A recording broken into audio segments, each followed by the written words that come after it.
Good morning, Bucknutters. Welcome to the Bucknuts Morning 5 here on Wednesday, March 10th, 2021. I am Dave Biddle. I am joined by Matt Baxendell. All right, Bax. Ohio State announced yesterday the football team is going on a 1-week pause. They are pausing all team-related activities for 1 week due to an increased number of COVID-19 tests within the program. I'll give my opinion in a moment. I know fans are concerned about this. Should fans be concerned about this? I don't think so too much. Let's be honest. You take a week off right now and you're still back to active by the time you have spring football scheduled to start, right?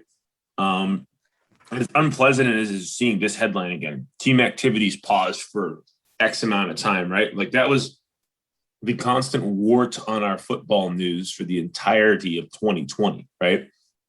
So it's a horribly unpleasant line to see again. But I don't think it's going to be the sort of thing that is going to be pervasive in even delaying spring football, much less being a longer-term problem moving forward. In today's, increased vaccination society that we have, by the time the fall rolls around, I think you're going to see a large majority of the general population vaccinated. I think you're going to see OSU kind of they're being smart here to not disturb their schedule for their spring, right? This is them looking at it and going, we're fine. No big deal. We can make this spring football schedule work perfectly fine. Let's not take any risks of some sort of an outbreak that can offset that more important time. This is a week of off-season lifting and stuff that some of these kids are going to lose, right? That's about it in my eyes. I'm not concerned. Now, if this happens again, then we're going to have to start asking questions about, obviously these kids spent months on end trying to keep themselves as far away from the general population as possible, trying to prevent the season from getting slowed down, right? We're not sitting here worried about the Michigan game getting canceled right now. That's for sure. So call it maybe a little bump in the road, maybe one more last bad corona-related headline for Ohio State football before hopefully a fall of normalcy. Yeah, I feel the exact same way. I am not concerned about this, and for a variety of reasons. I mean, I'll go through it. First of all, I think it's important to point out that every year before spring ball, the kids get a week off before spring ball starts. They're just coming off Mickey Marotti's strength and conditioning program during the winter, and he pushes them the hardest during the winter. So that's no walk in the park, as we all know. I mean, those guys aren't getting stronger and aren't some of the best physically fit athletes in college football by accidents, because Mick works their ass off. So they always get a week off before spring ball anyway. It's just happening a little earlier. Spring ball starts next Friday, so it's happening a few days earlier than it normally would. And maybe they'll get a week and a half off instead of a week. Who knows? I'm not concerned about it. But the biggest reason I'm not concerned about it long term, and you hit on it, is the vaccinations. And I wasn't necessarily arguing with people on Twitter about this, but I was definitely trying to just give my opinion yesterday. Most people seem to agree with me. The entire team is going to be vaccinated by the time the season starts, and well before that. And people are coming and saying, well, wait a minute, they don't have to be vaccinated. It's their right not to be. I understand that. But I'm not going to say who I'm hearing this from, of course. But I have a source I trust very much. It's very close to the team that's telling me for sure everybody on the team will be willing to get vaccinated. So, and not just the players, every coach, every support staff member. That is the type of culture they have over there. Everybody in our country is going to be able to get the vaccination by the end of May if they want to. So I'm not worried about it at all. Now, maybe I'm being naive here, because I know, there's some concerns that the vaccination might not be 100% effective. Whatever. Every medical professional in the world says it's effective. Everybody agrees it's effective. And the entire team is going to get vaccinated. I have that from a very good source. So I'm not worried about it, man. I'm just not worried about it. You know what else too, Dave, on the vaccination side of things here? Like, people are like, oh, it's only 95% effective. Flu shots are only like 30% effective. Like, this is night and day more effective than any vaccine that we have usually beyond, like, your kids' booster shots. So whatever. Like, the reality is that I know there's people who are up in arms about the notion of forced vaccination, and I don't think you should ever force anybody into something. But let's be real here. The real politic of this for these players is we get vaccinated and we don't have to worry about this crap anymore, they're all going to get it, period. That's just the most logical thing for them and these coaches, right? It eliminates the biggest unknown in their entire lives with 1 or 2 shots, right? So they just get it done with. Like that's all it is. It's going to happen. I 100% agree with you. And if people are complaining about any of this, look, the reality is this is how we get back to normal. This is how everybody is able to go to football games and concerts and full stadiums, not just, a couple thousand people to Blue Jackets game distance with masks on. This is everybody back to normal tailgating, all of that. Going to Foo Fighter concerts if you're heck yeah, let's go to a darn Foo Fighters concert. It's been too ever long for me. Well played, sir. Well played. One of the best rock songs ever, in my opinion, as you know. Everlong. Love it. Great band, Foo Fighters. All right. Couple more things here. Now, I have been outspoken as anybody, maybe right along with you, about not trusting Kevin Warren, not trusting some of the presidents like Michigan's Mark Schlissel.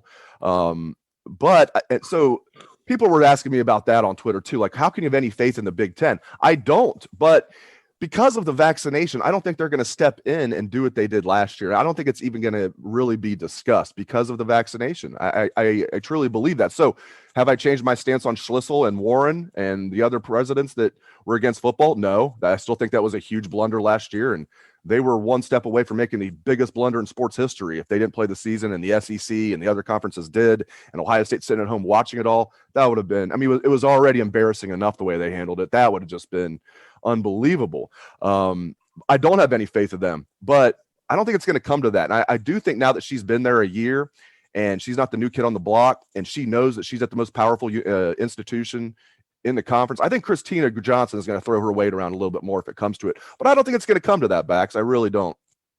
It's weird having faith in the president of the university at Ohio State. That was like. But God bless her. She seems to understand things pretty well for somebody who really we didn't think had a ton of ties here. Initially, all you can say is, we really, anytime somebody comes in, you have to wonder if they get the culture, if they get Ohio State, right? And now we're essentially talking about somebody who showed up and backed up what she was saying in public with her actions behind the scenes. Look, here's the reality check. Schlissel, still a turd. Kevin Warren, still a turd, right? They're not good at what they do, plain and simple. Schlissel really ousted as the president at Michigan by a vote in the middle of all this mess, and Kevin Warren should have never gotten the job.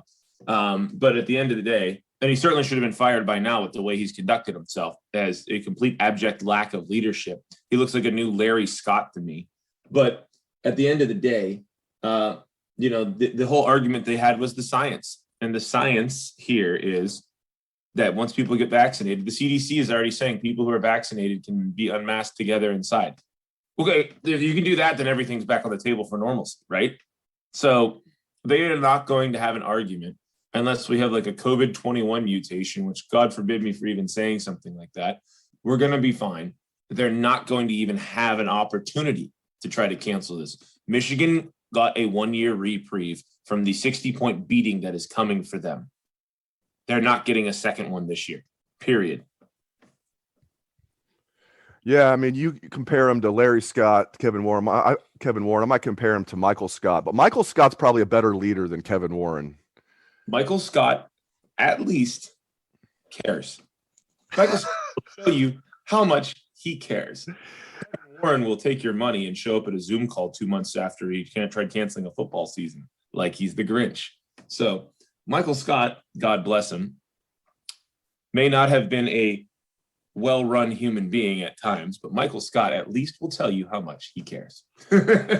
He cares about paper. He sure does, and making money. And he cares about Michael Scott. That's who Michael Scott cares about. Still one of the best characters in TV history. If you have no idea what we're talking about, if you're one of the few people out there that have never watched The Office, we're talking about the show The Office. All right, let's close the show back talking about Ohio State's Pro Day, which will be at the end of the month, Tuesday, March 30th. Now, a bunch of guys can help themselves. Go through some of the guys you think can really help themselves the most and guys you think will help themselves the most at Pro Day. Well, the first one's Baron Browning, right? Like, without a question. He's the most controversial player Ohio State has coming out to the NFL draft this year, because you can click on a film and make him look like he's the greatest prospect of all time, most of which, not coincidentally, is when he's running at the quarterback trying to kill them. Then I can put a film out of him being confused at middle linebacker and running around like he has no idea what's going on. And you can make him look like he shouldn't be drafted. So I think it's going to be really interesting to see how you have some of these guys look in terms of, can they athletically wow the scouts enough to make them lean more towards the beautiful film of the Baron Browning sack, strip, fumble recovery from the national championship game, right? So he's easily at the top of my list. I don't think Shaun Wade's going to work out because he just had surgery, but I know he's one that, if he did, would be able to, but I don't think he's going to be in a position to do so.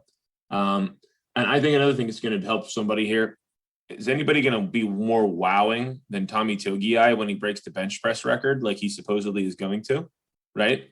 So those are the first two that popped to mind is definitely Baron Browning just in general, and then Togiai with the ability to have one of those sort of eye-popping numbers on one of the major traditional testing. Those would be the first two that pop into my head. But I think they're going to want to see Josh Myers' movement. I think that's one a lot of people are talking about, is his pass protection enough to justify moving him up into the first round? If he moves well and can answer some questions on that one, he's another guy who could really help himself too. So I think there's a lot of opportunity in general for a lot of these guys, but Browning, Myers, those two are definitely near the top of the list for me. Well, Bax has to get to a very important meeting. He's an engineer. No, he's not just a podcaster. He's not just an award-winning columnist. He moonlights for Bucknuts, his full-time job. He's an engineer. So if you think Bax is smart, you're correct. He is very smart. So get to your meeting, my friend. Good talking to you as always. Thank you to all the listeners out there for tuning into the show. We appreciate it. Let's hear that Buckeye swag, best damn band in the land.